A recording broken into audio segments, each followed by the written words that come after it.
మీరు కీళ్ళవాతంతో గనక బాధపడుతున్నారా? అలా బాధపడకుండా ఉండాలంటే ఇప్పుడు నేను చెప్పే రెమెడీ మీరు ట్రై చేయండి. 3 నెలల్లో మీకు రిజల్ట్ అనేది కనబడుతుంది. ఏంటి అంటే 100 గ్రాముల శొంఠి పౌడర్ తీసుకోండి, 50 గ్రాముల కరక్కాయ పౌడర్ తీసుకొని 2 మిక్స్ చేసి పెట్టుకోండి. ఒక డబ్బాలో స్టోర్ ఉంటుంది. ఇంత గోలీ అంత ఇంత మనం టాబ్లెట్ వేసుకుంటాం కదా, ఇంత ఉండలాగా మీరు తేనెతో కలిపి గనక మీరు ఉండ చేసుకొని ఖాళీ కడుపుతో గనక మీరు మింగితే మీకు 3 నెలల్లో కీళ్ళవాతం అనేది తగ్గిపోతుంది. మేము షుగర్ పేషెంట్లమి తేనె తీసుకోవద్దు కదా అంటే వాటర్ వేసి మీరు ఉండలాగా చేసుకొని మీరు ఖాళీ కడుపుతో మింగేసేయండి. మరి మాకు యాసిడిటీ ఉంది ఎలా అంటే కనుక, యాసిడిటీ ఉన్న వాళ్ళకి డాక్టర్ ఒకవేళ ట్యాబ్లెట్ ఇస్తే ఆ ట్యాబ్లెట్ వేసుకున్నాక 15 నిమిషాల తర్వాత ఇది మీరు మింగండి.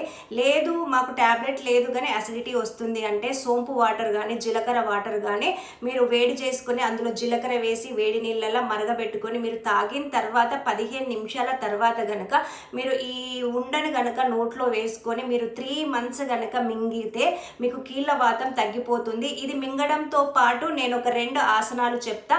ఆ 2 ఆసనాలు కూడా చేస్తే ఇంకా రిజల్ట్ 1 మంత్ 2 మంత్స్లోనే మీకు తెలిసిపోతుంది. మరి ఆ యోగాసనాలు ఏంటిదో ఇప్పుడు వెంటనే చూసేయండి. మరి కీళ్ళవాతానికి మీరు ఇలా వజ్రాసనంలో కూర్చొని తల కిందికి పెట్టేసి ఇలా 2 చేతులను ఇలా పెట్టి తలని ఇలా పెట్టండి. ఇలా ఒక 30 సెకండ్స్ ఉండి అలాగే రిపీట్ చేస్తూ ఉండండి. ఇలా చేస్తూ ఉండడం వల్ల ఏంటంటే మీకు బ్లడ్ సర్క్యులేషన్ అనేది పర్ఫెక్ట్గా ఉంటుంది. ఈ ఆసనం తప్పకుండా చేయండి. ఎంప్టీ స్టమక్తో చేస్తే ఎక్కువ రిజల్ట్ ఉంటుంది. ఏ టైంలో చేయాలి అని అడుగుతారు. ఎప్పుడైనా ఎంప్టీ స్టమక్తో చేస్తేనే రిజల్ట్ ఉంటుంది. ఇంకొక ఆసనము, మన లెఫ్ట్ లెగ్ థై పైన ఇలా పెట్టుకొని ఇలా 2 చేతులు ఇలా జోడించి ఒక 30 సెకండ్స్ ఉండండి.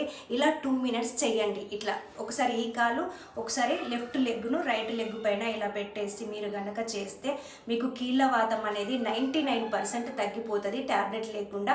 మరి ఇలాంటి హెల్తీ వీడియోస్ కోసం మీరు ఏం చేయాలి, నా యూట్యూబ్ ఛానల్ని కూడా అందరూ సబ్స్క్రైబ్ చేసుకోండి. ఇన్స్టా వాళ్ళు ఫేస్బుక్ వాళ్ళందరూ నా యూట్యూబ్ని కూడా సబ్స్క్రైబ్ చేసుకొని నాకు సపోర్ట్ చేయండి.